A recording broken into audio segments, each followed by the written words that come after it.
PM today flagging legislation allowing him to cancel the Victorian Belt and Road deal with China if he wants, and agreements between the Chinese government and universities.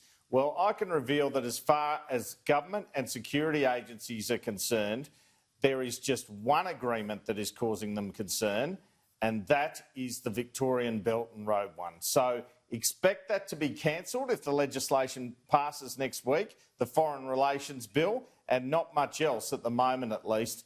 At least one figure has suggested to me that if Scott Morrison really wanted to overrule the states about something critical, however, he should do it in terms of hard border closures because of the damage they are wreaking on the national economy.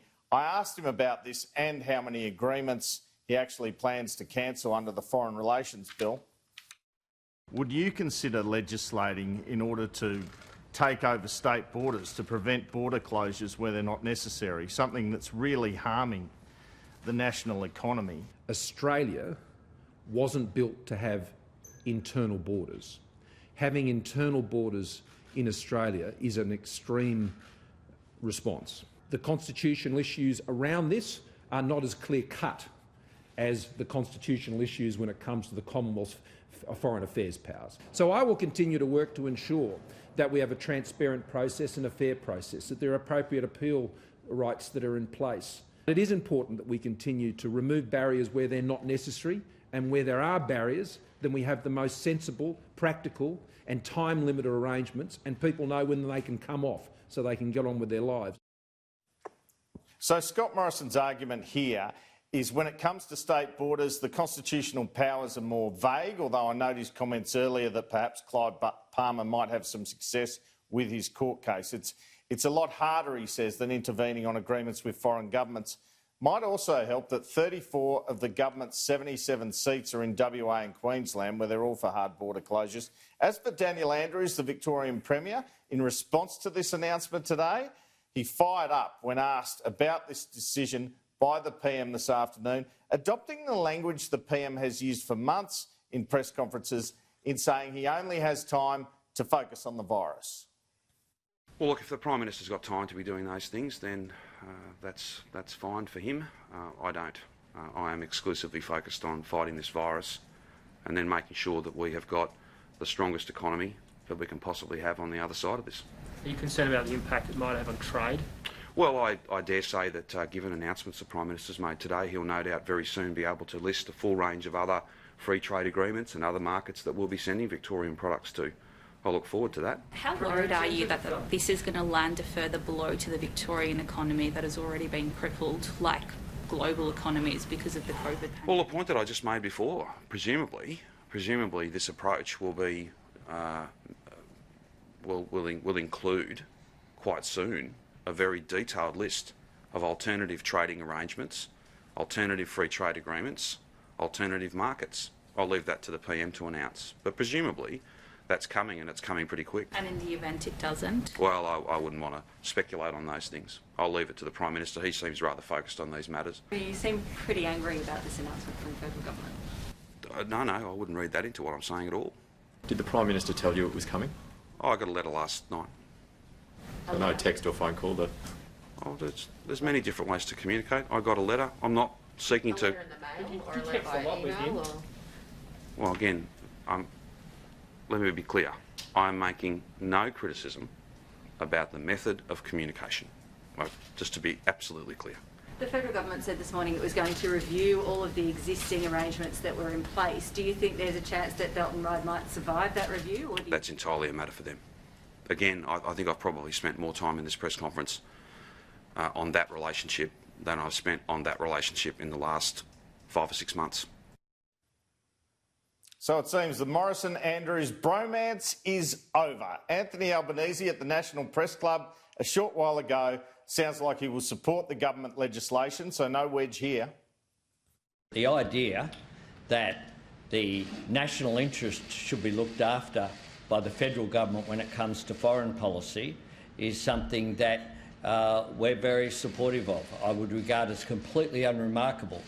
What I do find remarkable, and it's up for the government to answer, is why Simon Birmingham indeed welcomed the Victorian decision over BRI, and why it is that the federal government sat by and allowed the Port of Darwin to be sold off to a company that is connected with a non-Australian government. Albanese also spoke about the issues with state borders and how Scott Morrison, he said, if he was fair dinkum with his national cabinet, he could be doing more about this. What happens now at so-called national cabinet is state premiers all tell each other what they're doing, and Scott Morrison goes out and announces it and pretends it's a national decision, and then spends the time in between the national cabinet meetings criticising the decision that he's been a part of. That's not a cabinet. And I do think that it's up to Scott Morrison to explain why it is that there isn't a national approach to these issues, including borders. So another day of ratcheting up the rhetoric around China with this foreign relations bill. Here are the times the Australian government has poked the bear when it comes to China. They don't often name them in the presses, but brief about that it's about them afterwards. So these are just a few times. April 19, Maurice Payne called for an international inquiry into the origins of the coronavirus. Well, I think most Australians would agree with that. June 5, foreign investment laws overhaul announcement. June 16, speech by Maurice Payne criticising disinformation from China and Russia. June 19, Scott Morrison warns of cyber attacks from state actors. August 6, Scott Morrison announces cybersecurity strategy. August 27, international and state uni agreements overhaul announcement. And, of course, I'll put it to the Prime Minister, this might antagonise China today, but he said it wasn't about China. Australia has always been, under our government, very clear and very consistent about where we stand on important issues regarding our interests and our sovereignty, as have China. And I think that clarity creates certainty. Because you made 5 or 6 announcements or speeches this year which could be seen as attacking China. Doesn't that risk the... You reject it? I do. Well, all these laws are about China, are they not? No. These laws are about Australia's sovereign national interests. That's what your biggest concern is China, is it not? My biggest concern is Australia's national sovereign interests. Well, I told you earlier the only agreement they're worried about at the moment is the Chinese government's one with the Victorian government. Anyway, we'll see these laws concerning the agreements and the federal government having oversight over them in Parliament next week. But the foreign investment laws, despite the big announcement by the PM and Treasurer in June, won't be in Parliament until at least October. Scott Morrison doubling down on this message in question time around security. That foreign relations bill will protect and promote Australia's national interest and ensure that Australia, as a federal government, as a national government, cannot be undermined through the efforts of any nation that would seek to undermine Australia's foreign affairs position by dealing with subnational governments. Mr Speaker, there is only one sovereignty in Australia, and that is what we share as Australians.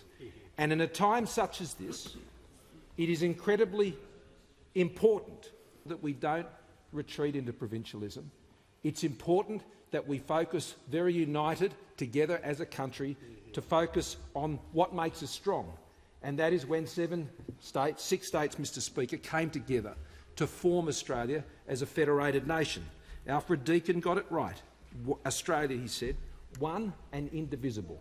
That's how we should present to the world when it comes to our foreign relations, and that's how we should conduct ourselves within.